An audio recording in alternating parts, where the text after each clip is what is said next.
Ang kwentong ito ay tungkol sa kasama ko sa trabaho na si Andoy na naging matalik kong kaibigan. At ako si Mario. Mga trabahador kami ng isang kumpanya. Lahat puro dayo na galing pa sa iba't ibang pook. Ang trabaho namin ay taga-karga o deskarga ng mga bulto-bultong produkto gaya ng mga furniture, mga imahe, salamin, mga antik na banga, damit at kung ano-anong klaseng produkto, mapalokal man o imported. Masagana ang kalakalan noon. Kaya ko nasabi kasi lagi kaming babad sa trabaho. Mula umaga hanggang hating gabi ang schedule namin.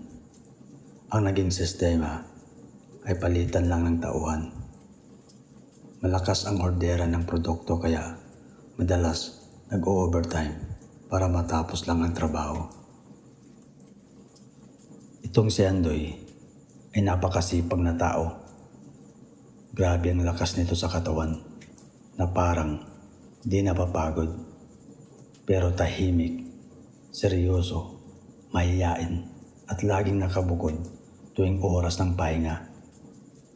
Devoted din ito sa pinaniwalaang reliyon. Pero tuwing gabi, lagi itong nagtatambay mag-isa doon sa malaking tindahan. Kaya lagi itong binubuli ng mga kasamaan ko. Gawa ng wala itong kaibigan sa grupo. Mabait na tao, pero siya yung tipong laging pinagtitripan ng mga kasamaan sa trabaho. Minsan nga, di na ito pinagbuksan ng pintuan kasi laging nasa labas ito ng bahay na inuupahan namin. Bali 7 kami katao na nakarinta sa bahay na iyon. Pero lingid sa kaalaman ng kasamaan sa bahay ay gabi-gabi itong nagba-Bible study. Kaya lang, pagkatapos ng Bible study ay didiretso ito sa paboritong tambayan niya para magpalipas oras. Isang araw, umuwi ito ng bahay. 12:00 na ng madaling araw. Nagalit yung kakwarto niya dahil nakakadisturbo na daw ito sa pagtulog.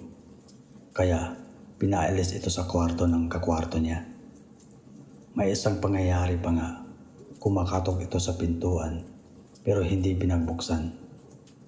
May dala naman itong susi kaya lang di niya mabuksan ang main door ng bahay kasi may safety lock ito. Kaya sa labas ng bahay, sa balkonahe na lang ito natulog. Kinaumagahan nang makapasok na ito sa bahay ay nakita na lamang niya ang mga gamit na nasa labas na ito ng kwarto. Nadinig ko na lamang na kumakatok ito sa pintuan, umiiyak at nakikiusap na maging kakwarto ko. Naawa naman ako at pinayagan ko ito. Ano ba laging ginagawa mo sa labas? Bakit tuwing gabi nandun ka? Tanong ko sa kanya. Brad, nagpa-Bible study kasi ako. Kahit pang umaga ang schedule ko, di naman ako makatulog ng maaga kaya nagpapalipas lang ng oras dun sa tindahan, nanonood ng TV. Yun lang. Gabi-gabi mong ginagawa yun? Sa akin hindi pwede yun ha. Alam mo naman, marami tayong trabaho. Tsaka, kailangan natin gawing perpekto ang trabaho natin. Malaki ang tsansa na aangat o madagdagan ang sahod natin. Pwede namang lumabas pero dapat 10:00 ng gabi andito ka na sa bahay. Lumipas ang 2 taon. Napansin ko kay Andoy ay di na ito nagba-Bible study. Brad Andoy, sama ka sa akin mamaya ha. Pupunta lang ng kapilya. Magpapasalamat lang sa blessings na natanggap. Ayoko Brad, dito na ako sa bahay. Sagot niya. O bakit naman? Sige na, samahan mo ako. Minsan lang to eh. Pagkatapos sa kapilya, kakain tayo sa labas. Tapos iinom tayo ng beer. Sagot ko. O ano, laban? Agad itong nagbihis para sumama. Pagkatapos ko sa kapilya, dumiretso na kami sa karinderiya na may videoke. Makalipas ang ilang oras habang umiinom ng alak, tinanong ko ito kung bakit tumigil ito sa pagba-Bible study. Ayoko na pumasok sa mga ganyan, Brad. Nagtampo na ako. Bakas sa kanyang muka ang kalungkutan habang nagkukwento ito ng pinagdadaanan niya. Lagi niya pinagdadasal na sana magkatuluyan sila ng mahal niyang nobya. Sa kabila ng pagsusumikap nito ay iniwan pa rin siya ng kanyang nobya at sumama na ito sa iba. Sa sumunod na araw ay pumanaw naman ang pinakamamahal niyang ina. Kaya parang sinumpa niya ang Panginoon. Isang buwan itong nag-o-overtime at doon na natutulog sa budiga para lang matustusan at maipagamot ang kanyang ina. Pero sa kasamang palad ay pumanaw ito sa sakit na kanser. Napakasakit para sa kanya ang pangyayaring yun. Lahat ng pinaghihirapan ay parang nawalan ng kabuluhan. Mga dasal na dinadinig ng Panginoon. Kaya nagtampo, nagalit at nawalan ng debosyon sa Panginoon. Sa loob ng isang buwang pag-o-overtime, naikwento niya na ilang beses na siyang binabangungot. Ang pinakamatindi nito, yung mag-isa lang siyang natutulog sa loob ng budiga. Naglatag lang ito ng karton na sakto lang ang katawan niya para gawing higaan. May 4 na usok ang biglang lumabas. Itim na usok.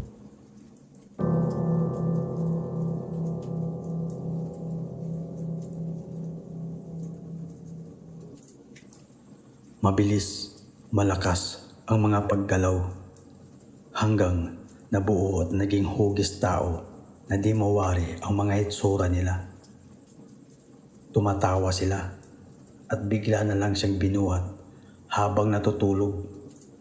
Nagpumiglas kasi baka kung saan siya dadalhin ng mga yun. Lumaban at buong pwersa niyang hinugot ang 2 kamay niya mula sa pagkakahawak ng mga nilalang na yun. Nagtagumpay siya na maikalas ang mga kamay niya. Nagising na lamang ito na pinapawisan at nagulat na wala na siya sa pwesto ng hinihigaan niya. Agad itong tumayo at pumunta sa pantry room para uminom ng tubig. Nagtataka sa nangyari pero na-realize niya na totoo pala ang pangyayaring yun. May mga bakas ng kamay ang mga braso niya, gawa ng mahigpit ang pagkakahawak ng mga nilalang na nasa panaginip niya. Kahit di pala ako tumawag sa Panginoon, ay kayang-kaya kong protektahan ang sarili sa mga masasamang elemento. Kaya isa yun sa dahilan na tumigil na ako sa pagsasamba. Di, Brad, kaya mo lang nasabi yan kasi sa mga pinagdadaanan mo, sabi ko sa kanya. Brad, maniwala ka. May mga demonyo na nakatira sa budiga. Marami sila. Sa tagal ko na sa trabaho, ni isa, wala akong nakita o nakaramdam na may ganon sa budiga. Panaginip mo lang yun.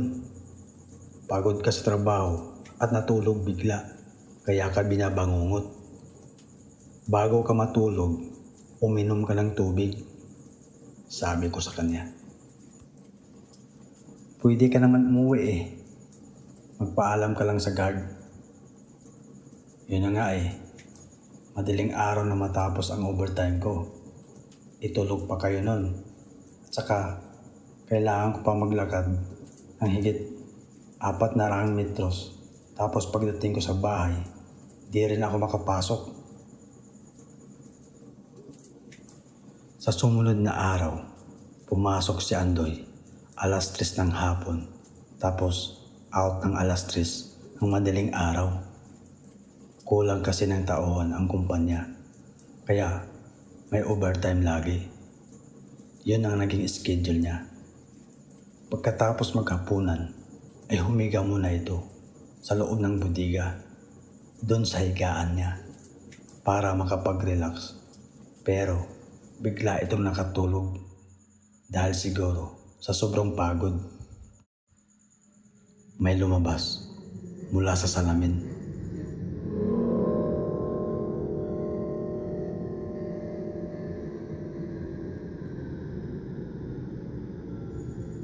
Nakalutang ito sa ere.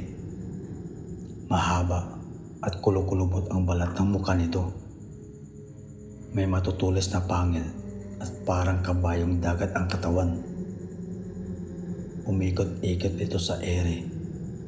Dahan-dahan itong lumapit sa kanya. Nakaramdam siya ng malamig na hangin. Sumanib sa katawan niya ang demonyong yun.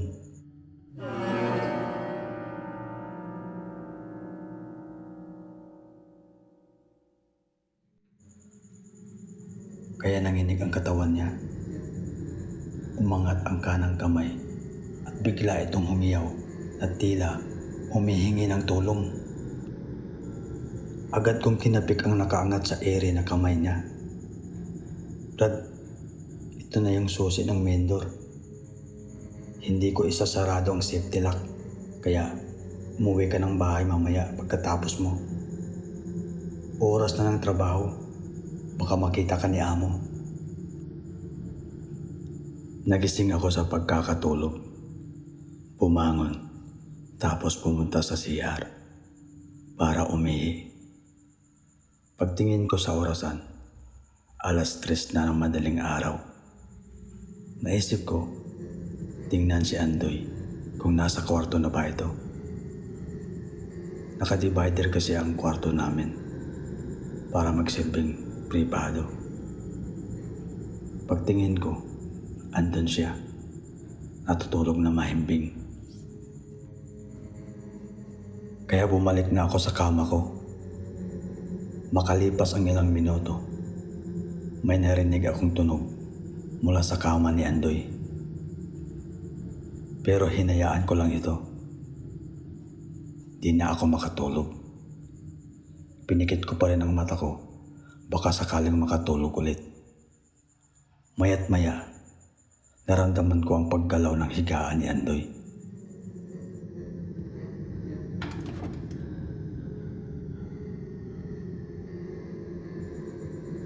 At nasundan pa ito ng paggalaw ulit.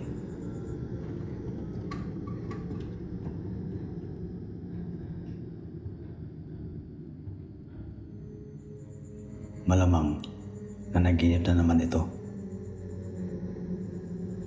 Yung demonyo na nandun sa bodega na parang kabayong dagat ang katawan ay sumanib uli sa katawan nito.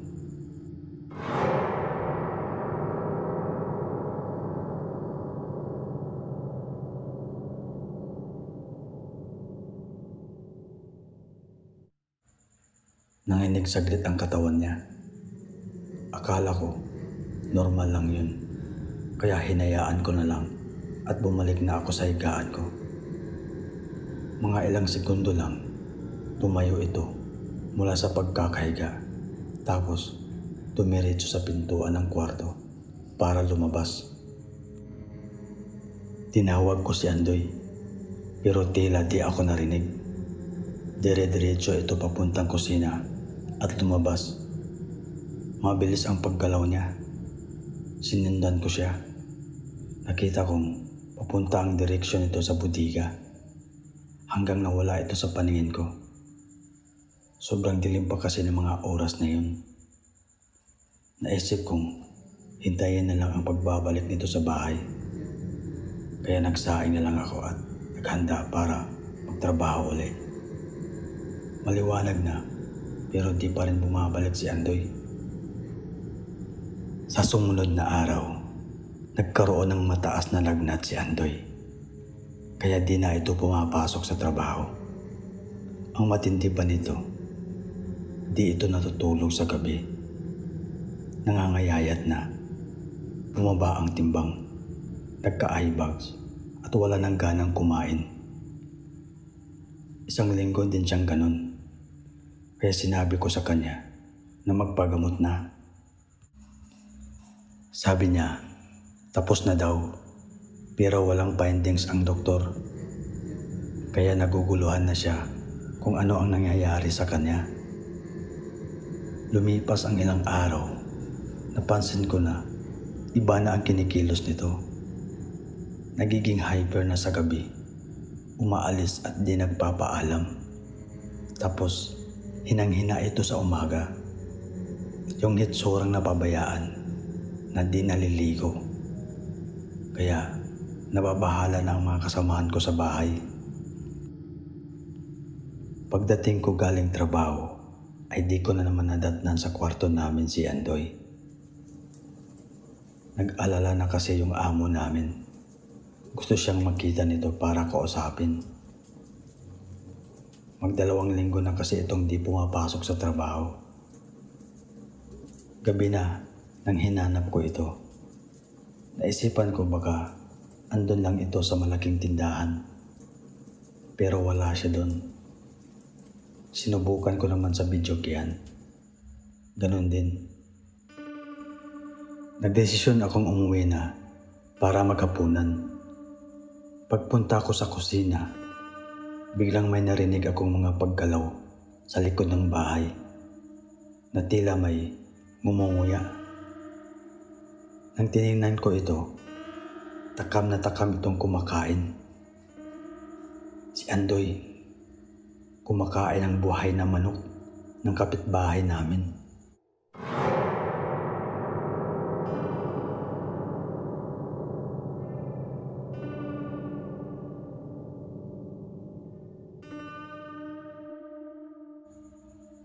Gulat ako sa nasaksihan ko. "Huy Andoy, wag yan!" Nang lumingon ito sa akin, agad nitong binitawan ang natirang parteng katawan ng manok.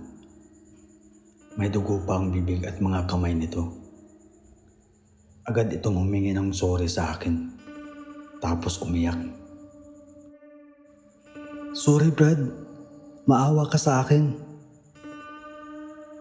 Bigla itong tumakbo palabas ng bakuran nang marinig niya ang boses ng mga kasamahan sa bahay.